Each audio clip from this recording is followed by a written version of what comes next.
ನಮಸ್ಕಾರ ಪ್ರಿಯ ರೈತ ಬಾಂಧವರೇ, ನಾವು ಈಗ ಸುಗ್ಗಿ ಆಗ್ರೋ ಮಾಲೀಕರನ್ನ ನಮ್ಮ ಸುಜನ್ ಸರ್ ಅವ್ರನ್ನ ನಮ್ಮ ಕಾಲಿಫ್ಲವರ್ ಇಂಡಿಕಾ ತಳಿ ಬೆಳೆ ವೀಕ್ಷಣೆಗೆ ಕರ್ಕೊಂಡ್ಬಂದಿದ್ದೀವಿ. ನಮಸ್ಕಾರ ಸರ್. ನಮಸ್ಕಾರ ಸರ್, ಈಗ ನೀವು ನಮ್ಮ ವೆಲ್ಕಮ್ ಕಂಪ್ನಿಯ ಕಾಲಿಫ್ಲವರ್ ಇಂಡಿಕಾ ತಳಿಯನ್ನು ಕೈಲಿ ಹಿಡಿದಿದ್ದೀರಲ್ಲ, ಇದರ ಬೆಳೆ ಅಭಿಪ್ರಾಯ ಹೇಳೋಕೆ ಏನು ಇಚ್ಛಿಸ್ತೀರಾ ಸರ್? ಏನಂತಂದರೆ, ಇದು ನಮ್ಮದು ವೆಲ್ಕಮ್ ಕ್ರಾಪ್ ಸೈನ್ಸಿಂದ ಬಂದಿರೋದು ಕಾಲಿಫ್ಲವರ್ ಇಂಡಿಕಾ ಅಂತ. ನೋಡಿ, ಇದು 60ರಿಂದ 65 ದಿನ ಕ್ರಾಪು, ಮತ್ತು ಒಳ್ಳೆ ಡಿಸೀಸ್ ರೆಸಿಸ್ಟೆನ್ಸ್ ಚೆನ್ನಾಗಿದೆ. ಮತ್ತು ಇನ್ನೊಂದು ಏನಂತಂದರೆ ಕರ್ಡ್ ಫಾರ್ಮೇಷನ್ ನೋಡಿ, ಒಳ್ಳೆ ಕರ್ಡ್ ಫಾರ್ಮೇಷನ್ನು. ಕರ್ಡು ಗಟ್ಟಿ ಬರುತ್ತೆ, ತುಂಬ ಗಟ್ಟಿ ಬರುತ್ತೆ, ಮತ್ತು ಹಾಲಿನಂತೆ ಬಿಡುಪು, ಒಳ್ಳೆ ಬೆಳೆ ನೋಡಿ.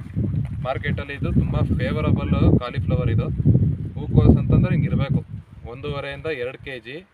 ಮತ್ತು ಏಪ್ರಿಲಿಂದ ಡಿಸೆಂಬರ್